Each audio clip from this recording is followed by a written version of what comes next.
En ce vendredi du mois de juin, nous allons nous rencontrer par l'intermédiaire du web. Il y a quelques années, j'avais déjà présenté quelques informations, et puis je m'étais arrêté parce que j'avais trouvé qu'il y avait des gens plus compétents que moi. Et le temps a passé, et des amis m'ont dit, mais tu devrais quand même communiquer ton expérience, aider des gens, etc. S'ils souhaitaient t'aider, moi je dis pourquoi pas, quoi. Alors juste pour résumer ma vie, j'ai rencontré, ou le Dharma m'a rencontré il y a plus de 50 ans. À cette époque-là, j'ai eu la chance d'être auprès des vieux sages de l'Himalaya. Nous étions les premiers occidentaux en contact avec ces vieux sages. Moi-même, je suis né en Bretagne. J'avais une expérience, je dirais, religieuse, dans le sens où j'ai été élevé par les frères de Ploermel et les frères de Saint-Jean-Baptiste de la Salle, qui m'ont donné une très bonne éducation éthique et intellectuelle. Je les remercie, je n'ai aucune critique à leur faire. Leur présence et enseignement ont forgé en fait mon chemin futur. À cette époque, je vivais près d'un monastère de franciscains, juste pour une petite histoire. Et je me disais, ah oui, mais je crois que je vais devenir franciscain. J'aime tellement bien Saint-François, enfin, etc. Et il y avait un moine, que je considérais comme vieux, malheureusement il a peut-être 40 ans de moins que moi maintenant, et il s'appelait le père Eudes. Et il me touchait toujours parce que il allait voir les malades et les personnes âgées, etc. Et en hiver, il n'avait pas de chaussettes. J'ai encore l'image maintenant, il n'avait pas de chaussettes en hiver. Ah, je me dis, ben, c'est un saint homme, cet homme. Il gèle, il n'a pas de chaussettes. Il avait des savates. Anyway. Et puis plus tard, ma vie a fait que j'ai rencontré à l'époque, c'était mon époque, le zen, le maître des Shimaru, le zen et les arts martiaux, que j'ai pratiqué. C'était vraiment le chemin de l'époque. J'étais au Japon, etc. Et puis, j'ai eu la bénédiction de pouvoir rencontrer Sa Sainteté le 16e Karmapa, qui m'a profondément impressionné, et Kalu Rinpoche. Et ensuite, donc, je suis parti à Darjeeling, dans le monastère de Kalu Rinpoche, et mon chemin spirituel dans la tradition bouddhiste a continué. Alors pourquoi je dis ça? Parce que je pense qu'à notre époque, je vois à notre époque, la plupart des transmissions, enseignements spirituels et enseignements de guérison que j'ai pu recevoir, dont j'ai pu être le dépositaire, étaient réservés à une minorité dans la relation de maître à disciple. Surtout les mantras et autres méthodes de soins et de guérison pratiquées par les lamas, chamans, guérisseurs, etc. C'est toujours été transmis à une minorité. Et maintenant, la plupart d'ailleurs sont décédés, ont quitté ce monde, et maintenant nous nous retrouvons dans une situation où ces connaissances restent là. Elles sont comme archaïques, elles sont là. Et des amis m'ont dit, mais tu devrais transmettre, ça pourrait aider les gens. Alors j'ai dit, ok, je vais transmettre, c'est-à-dire, j'aime bien le mot transmission parce que ça ne vient pas comme ça spontanément. Il faut qu'il y ait une lignée, comme une famille, de méthodes, de yoga, de techniques. J'emploie pas le mot guérison, je préfère le mot santé, je préfère le mot immunité, longévité. La guérison, c'est un mot très, je dirais presque vulgaire. Et dans la tradition dont je suis dépositaire, que je représente depuis presque 50 ans, il y a de nombreux mantras, des méthodes. Il y a 100 000 mantras. Vous imaginez ce que ça veut dire 100 000 mantras? J'ai eu la chance de recevoir cette transmission il y a 25 ans, pour toutes les maladies qui ont existé, qui vont exister et qui existeront. Alors vous allez me dire, pour un occidental, c'est un peu bizarre. Mais même le Covid est fait des 5 éléments, terre, eau, feu, air, etc. C'est une vibration. Hein. Toute parasite, bactérie est une vibration. Ce sont des champs vibratoires. Et dans les temps anciens, il y a 2500 ans, voire 5000 ans au Tibet, parce que les Bonpo, qui étaient les habitants pratiquant leur religion avant le bouddhisme, avaient beaucoup de méthodes de soins. À mon époque, on n'y avait pas accès, maintenant on y a accès. Alors, ces méthodes de soins, tout le monde les connaît, si vous regardez Internet, vous avez vu tout se transmet par Internet. Seule une chose ne se transmet pas par Internet, le pneuma, c'est-à-dire le souffle. Alors on trouve tous les mantras possibles, peut-être pas tous, mais beaucoup de mantras, etc. C'est juste de pratiquer, mais il manque l'énergie de la vie, le spiritus. Et ça ne peut se faire que dans une transmission orale, lorsque quelqu'un a reçu la transmission et qu'il retransmet. Ne me demandez pas pourquoi ça fonctionne, je ne sais pas. Mais depuis les temps anciens, ça a toujours été comme ça. Alors, le mot bouddhisme déjà est un mot récent du XVIIIe siècle. Et on se dit je suis bouddhiste, je suis chrétien, je suis musulman. Oui, mais c'est relatif. Parmi la tradition du bouddhisme, il y a des dizaines d'écoles différentes. Dans la chrétienté, je regardais récemment, je crois qu'il y a 10 000 mouvements différents. Je les ai vus sur Wikipédia. Le bouddhisme, on a plein. Donc on ne peut pas mettre dans une boîte à Pandore, c'est du bouddhisme, c'est du christianisme, c'est ceci, c'est cela. Ces méthodes de soins, pourquoi pas guérison, mais toujours entre parenthèses, à mon avis, peuvent être pratiquées par n'importe qui. Pourquoi ? Parce que cette force de guérison, cette force de santé, cette force d'immunité, nous le sommes. Chacune de nos cellules l'est et produit cette énergie à chaque instant de notre vie. Maintenant, comment connecter ? Alors, connecter, je trouve que la médecine occidentale fait des choses parfaites.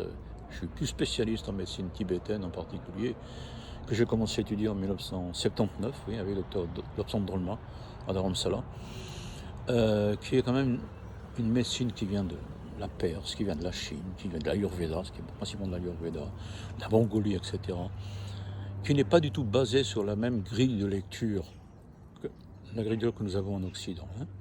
Actuellement, elle existe sous la forme de médecine ayurvédique, bien sûr, en Inde, et elle existe sous la forme de médecine tibétaine. Moi-même, j'ai traduit pendant plus de 15 ans pour des médecins tibétains. Je ne suis pas médecin tibétain. Mais le mécanisme, le processus, je dirais, de compréhension de cette médecine, je connais un petit peu. Elle est basée sur les 5 éléments. Les 5 éléments, c'est-à-dire l'élément terre, l'élément eau, l'élément feu, l'élément air et l'élément espace, ceux dont nous sommes, c'est symbolique, l'eau bien sûr, ce sont les liquides dans le corps, la terre c'est les eaux, ce qui est dense dans le corps, le mouvement c'est l'air, etc.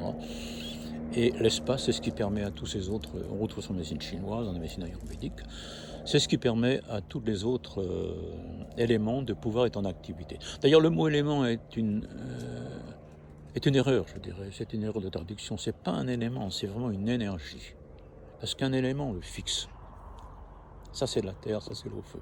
Mais tout est en interaction. Chaque élément, dit élémentaire, a aussi de l'air, du feu, de l'espace, etc. Donc il faut élargir un peu son esprit. Et là au niveau, je dirais, spirituel ou religieux, donc pour moi, il y a le monde visible dans lequel nous sommes, le monde relatif, le monde interdépendant, qui est lié au temps, qui est lié au karma, et le monde et la transcendance. Et la transcendance, chez tous les mystiques de la Terre, c'est mutos, c'est-à-dire le mystère. Mais du point de vue de la tradition que je représente, il y a un mantra très important, c'est Tayata Om Gate Gate Palagate Palasam Gate Bodhiyeso. Tayata Om Gate Gate Palagate Palasam Gate Bodhiyeso. Teyatam Gate Gate Palagate Palasam Gate Bodhiyeso.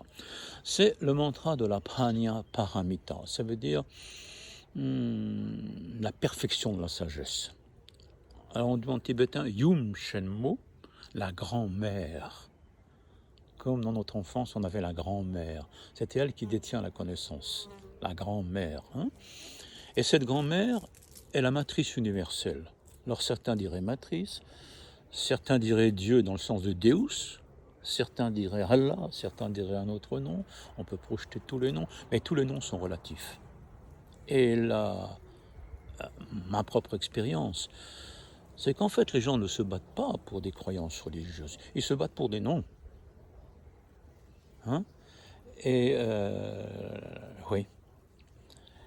Et ils emploient des mots, et on dirait maintenant, qui créent des mots, AMEX. Hein.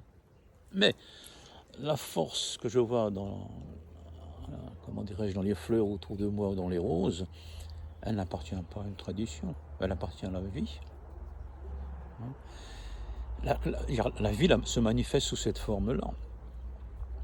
Et c'est les mantras en particulier, les visualisations, beaucoup d'autres méthodes, cela nous permet de nous relier. C'est une reliaison avec cette force extérieure. Et je dis force parce que je n'ai pas d'autres mots, hein, pour dire pulsation. La physique quantique fait beaucoup de recherches là-dessus. Et cette même vibration que nous sommes. Hein, dans le bouddhisme Mahayana, notamment Vajrayana, notamment Mahati, nous parlons beaucoup d'un mot, je n'aime pas ce mot, je vais peut-être me faire taper dessus par des intégristes bouddhistes, hein. On parle de nature de Bouddha. Pour moi, nature de Bouddha, no meaning, c'est nature de Bouddha, c'est un mot un peu compliqué, quoi. Tibétain, c'est Deshin Shenpo, c'est très simple. En sanskrit, on peut trouver Tathagata Garbha, Sugata Garbha. Tathagata veut dire l'œuvre de l'inséité, c'est très joli. Hein. Mais on peut aussi dire nature divine. Hein. Alors, si nous continuons à communiquer ensemble, je souhaiterais que vous puissiez ressentir ce que je transmets. Même si vous changez vos mots. Et pas le mot dans la tête qui va changer quelque chose, c'est le cœur. C'est le cœur, vous me comprenez, c'est le cœur. Donc le mantra on ne peut pas changer, parce que le mantra est fait de phonèmes sanscrits et ne vient pas d'un plan terrestre. Elle vient d'un autre plan invisible. Et là on ne peut pas changer. Maintenant on arrivera à un point important, si nous continuons ensemble, c'est aux fameuses divinités qu'on trouve dans le bouddhisme, notamment le bouddhisme tibétain, le Vajrayana, hein, ou Guhyagarbha. Là, l'occidental, quand il voit ça, soit il rejette, sont des monstres, soit c'est, je sais pas moi, c'est du paganisme, soit c'est, si je dis, le Bouddha de médecine il est bleu, et puis il est bleu, lapis lazuli, et puis encore 7 autres Bouddhas de médecine avec 7 autres couleurs, oh là là, oh là là, oh là là, oh là là, ça fait un peu compliqué. Hein. Pourquoi ? Parce que nous n'avons pas ça dans nos mémoires. Peut-être dans les vies passées, mais dans cette mémoire culturelle et historique dans laquelle nous vivons maintenant, nous n'avons pas ça. Un petit peu, mais pas beaucoup. Et je me souviens, en 1978, ou plutôt 78, j'étais à Dharamsala, j'étais à Bodh Gaya, où le Bouddha a réalisé l'éveil, et nous étions très peu d'occidentaux avec sa sainteté de Lama. Et la question lui avait été posée, que doit-on faire avec la forme des divinités ? Tara, Bouddha de médecine, Manjushri, Chenrezig, etc.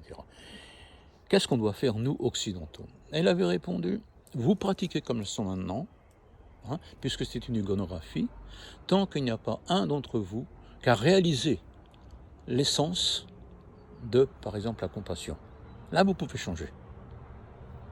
Mais si vous voulez le changer maintenant, ce sera votre mental qui va s'adapter à ce que vous croyez juste. Donc, attendez. Mais gardez le mantra. Hein ? Alors, ça m'a marqué, bien sûr, depuis tellement d'années. Et je commence un tout petit peu, à comprendre les yidam, les visualisations, etc. Disons que la visualisation est d'abord un support mental. Nous le créons.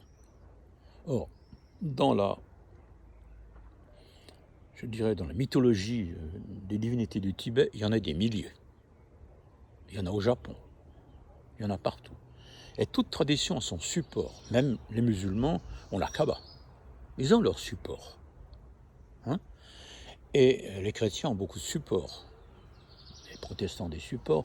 Et les gens de tradition autochtone ont aussi leur support. Donc, si maintenant nous parlons d'une force spirituelle, de la spiritualité en elle-même, j'oserais même dire, de la manifestation divine, l'amour, la compassion, c'est Chenrezig. C'est juste pour donner un exemple. Chenrezig est représenté à 4 bras. Oh là là, déjà 4 bras, ça fait beaucoup. 4 bras, on en a déjà 2, on a des difficultés. Et puis Chenrezig est représenté à 1000 bras. Alors là, 1000 bras, 1000 yeux. Vous imaginez 1000 yeux, 1000 bras. On doit s'imaginer avec 1000 yeux, 1000 bras, 1000 têtes. Oh là là là là là là là, qu'est-ce que c'est que cette histoire-là? Et puis Chenrezig, quelquefois, il est représenté rouge. Maintenant, on m'a dit qu'il était blanc. Non, il est représenté rouge. Bon. Puis quelquefois, il est représenté accouplé. Yab, Yum, père, mère. Alors là, non, ça c'est le péché. Qu'est-ce que c'est que toutes ces histoires-là? Mais j'ai vu ça sur Internet, donc je vais parler que ça, parce que certainement qu'une des pratiques de Chenrezig est supérieure à l'autre. Voilà ce que pense l'occidental ordinaire. Le tibétain ne pense jamais comme ça. Hein? Ou le yogi ne pensera jamais comme ça. Il va penser, oh, mon maître m'a transmis cette forme-là, je pratique ce que mon maître m'a transmis. Mais bien sûr, si on veut analyser les 1000 bras de l'amour et de la compassion universelle, ça veut dire que tout l'univers n'est qu'amour, de compassion et expression du divin. Mais on va le symboliser. Hein? Et non seulement on va le symboliser, mais on va le devenir. C'est-à-dire même pas, nous le sommes, mais on va l'exprimer. Et on va l'exprimer par quoi? Par la forme mentale, par le rituel autour, par rendre l'endroit où nous sommes passer du profane au sacré. Hein? Et on va agir, puisque c'est nous-mêmes, on a tous cet amour et cette compassion, même les pires au monde. Mon maître m'a toujours dit, pour prier pour tout le monde, même les pires. Ils ont. J'ai pas le droit de juger, ce sont circonstanciel. Hein? Il faut prier, et alors on peut s'imaginer 1000 bras, 1000 têtes, 1000 yeux. Bon, on ne va pas s'imaginer 1000 yeux, on s'imagine qu'on a 1000 yeux, 1000 têtes, etc. Et l'on va réciter un mantra, avec des vibrations internes aussi, parce qu'il y a tous les chakras, etc. Et par le fait de procéder ainsi, par la répétition, le mantra de base, tout le monde le connaît, c'est Om Mani Padme Hum. Personnellement, je ne traduis pas les mantras, parce que je trouve qu'un mantra traduit, le mental va s'y attacher, et c'est surtout pas ça qu'on veut, parce que mantra en sanskrit, mantra, veut dire qu'il protège le mental. Alors si maintenant je vais répondre, oui, le joyau dans le lotus, no meaning. Om Mani Padme Hum va agir en soi-même dans les vibrations de toutes nos cellules et dans le monde qui nous entoure. Mais en récitant ce mantra, dont l'incarnation est sa sainteté, le Dalai Lama, la sainteté du Karmapa, on va émaner, on va avoir une radiance. On va pas avoir, la radiance va venir, et on va peut-être s'apercevoir qu'on aura moins de colère, qu'on aura moins de jalousie, moins de choses comme ça. Ça, c'est le travail spirituel du mantra, qui travaille en nous. Alors, de même, si quelqu'un est malade à l'autre bout de la planète, ou un animal, on visualise la personne. Alors, il y a beaucoup de techniques, je pourrais vous les transmettre. Soit qu'on visualise la personne, et on visualise Chenrezig au sommet de sa tête. Et on imagine des lumières, mais ça peut être aussi parfois du lait, des lumières laiteuses qui vont baigner la personne ou l'animal, et principalement l'endroit où la personne souffre. Ça, ce que je dis là, c'est la base. Il peut y avoir une énorme complexité qui prend des jours et des jours de rituel. Alors pour nous, vous et moi un peu moins, parce que j'ai plus beaucoup de difficultés maintenant à ce niveau-là, si vous trouvez que vous voulez bien pour vous-même, pour les autres, et c'est un très bel acte d'amour et de compassion et d'interdépendance dans le monde dans lequel nous vivons, vous priez pour les forêts qui brûlent, vous priez, imaginez, moi ça me fait pleurer, imaginez le nombre d'insectes, le nombre d'animaux qui actuellement brûlent au Canada, on n'en parle pas. Ce sont des milliards de vies qui sont détruites. Alors comment un petit insecte a été créé? Un de mes maîtres me disait, il y a bien longtemps, une cinquantaine d'années, tu peux tuer une mouche, aucun problème. Redonne-lui la vie. Si tu ne peux pas lui redonner la vie, pourquoi voudrais tu tuer une mouche? C'est joli, n'est-ce pas? Ah, bien sûr, si la mouche nous pique, on n'est pas... Il y a aussi la sagesse qui intervient, on ne va pas se faire piquer par longtemps, mais je veux dire, la sagesse vient. Dans la tradition, il y a d'un côté la sagesse, la prajna paramita, la grand-mère, la matrice, et d'un autre côté, l'amour, la compassion. Hein, les deux doivent être comme les deux ailes d'un oiseau. S'il y en a qu'un, ça ne va pas bien. Hein, donc il faut comme les deux ailes d'un oiseau. Donc revenons maintenant à Chenrezig, nous pourrons voir le Bouddha de médecine, nous pourrons voir, appelé Sangye Men là, nous pourrons voir, d'ailleurs c'est pas le Bouddha de médecine, Men veut dire, Sangye veut dire Bouddha, Men veut dire à la fois médecine et, je dirais, les plantes et médicaments. Hein, les médicaments. Nous pourrons employer ce que je pourrais transmettre. Bien sûr, je peux transmettre. Mon maître m'a dit comme ça, tu peux tout donner, tout transmettre. Quand il m'a dit ça il y a longtemps, car j'ai tout le Trulche Rinpoche, si vous le connaissez, c'était le maître du Dzogchen du Dalai Lama. Il est toujours t'es comme mon fils, t'es comme mon fils. Son monastère est à 3200 mètres dans l'Everest. Il me dit, je t'ai tout donné, tu peux faire. Je dirais, comment je vais faire? Ah, tu sauras. C'était le meilleur conseil qu'on puisse me donner. Hein. Non, tu sauras, j'ai mis longtemps à essayer de savoir. Et donc, des éléments, je dirais, de méditation, c'est la méditation, hein, des éléments de méditation, des éléments de transmission de mantra, des éléments de transmission du rituel, peuvent se faire un peu par Internet, mais je préférais le faire avec un mot que je n'use jamais d'ailleurs, c'est même pas la peine, je suis trop... Je ne sais pas pourquoi. Maintenant on dit en présentiel. Je ne sais vraiment pas ce que ça veut dire, mais je crois que c'est né avec Covid. Covid doit avoir un petit frère qui s'appelle présentiel. On va te dire qu'on se rend compte, on dit présentiel. Alors, je dis présentiel. Hein. Et alors revenons à ces visualisations. Si nous nous rencontrons, je pourrais expliquer progressivement d'abord le symbolisme de la visualisation. Hein. C'est pas juste quelqu'un qui a 4 bras. Chacun des bras veut dire quelque chose, la couleur veut dire quelque chose. Si nous prenons Tara, la mère divine, il y a deux couleurs. Tara qui veut dire l'étoile. Stella Maria, hein. En tibétain, Drolma. Ma, c'est la mère, Drol qui délivre. Tara, qui est beaucoup on médite beaucoup sur Tara, notamment pour la protection des peurs, etc. On va présenter Tara comme vert, émeraude, on va présenter blanche, rouge, verte. Il y a des milliers de formes de Tara, suivant l'activité spirituelle et, je dirais, de soins ou de protection que l'on va requérir ou pour lequel on va prier. Si nous prenons par exemple Tara verte est liée au vent. Si la Tara verte est liée au vent et à l'air, la rapidité tout de suite. Mais si on prend une forme de Tara qui est liée à la terre, c'est beaucoup plus lourd. Hein, bon, j'explique un tout petit peu comme ça. Si c'est difficile, je crois qu'il faudra seulement garder le mantra, hein, ne pas le changer. S'il vous plaît, ne pas le traduire. Parce que si vous le traduisez, c'est le mental qui va s'en occuper. Et là, ça ne va rien donner du tout, sinon ça va nous agiter. Et puis prendre au départ, reprenons maintenant sans faire de confusion, Sangye Men là, le Bouddha de médecine, bleu lapis lazuli, ou bleu comme le ciel bleu, peut-être une boule bleue vous suffit. Hein? Une boule bleue, une boule transparente, comme un arc-en-ciel bleu. Si vous souhaitez par éducation, par croyance, pour ne pas briser vos vœux de l'enfance, etc., imaginez que c'est la force de guérison de Jésus, je n'ai rien contre. Mais je mettrai quelque chose, il ne faut pas mettre un Jésus en croix. Ce serait la forme de Jésus du Sacré-Cœur, par exemple. Hein, un cœur de compassion et d'amour, mais pas de souffrance. Hein, pas de souffrance. Et puis, si vous ne voulez ne rien imaginer, vous gardez le mantra, et progressivement, au cours de nos rencontres, hein, vous verrez que des choses sont possibles. Et si vous ressentez des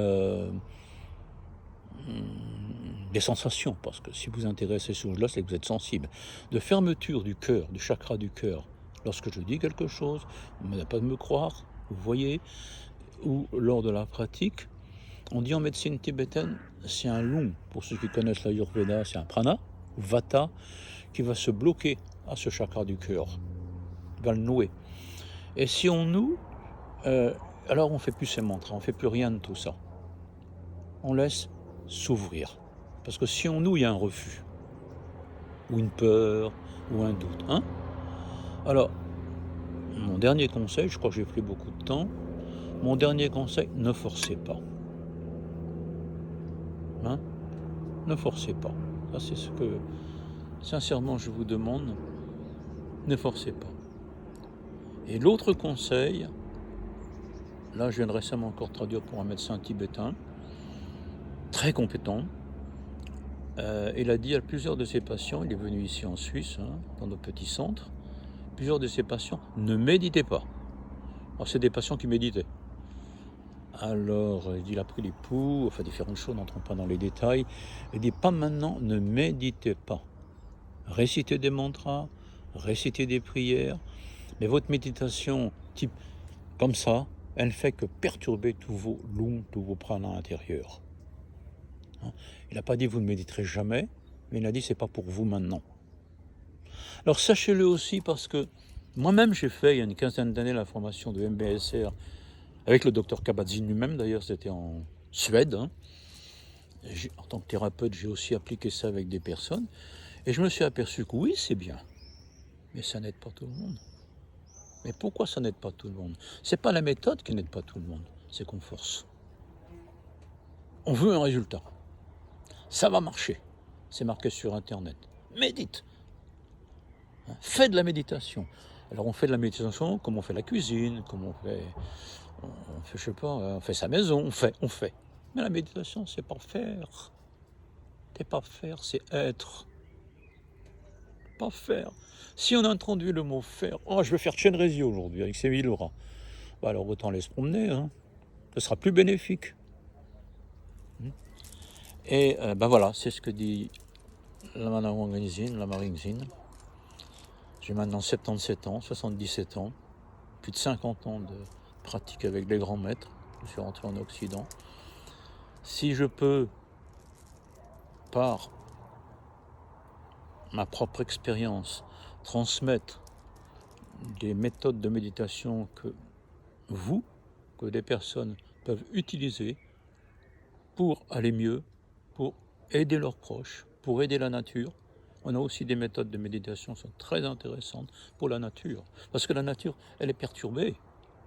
Les éléments eau sont perturbés. L'élément feu est perturbé. L'élément vent est perturbé. Nous sommes d'accord.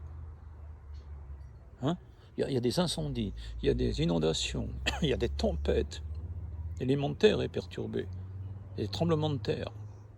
Alors nous sommes en interrelation.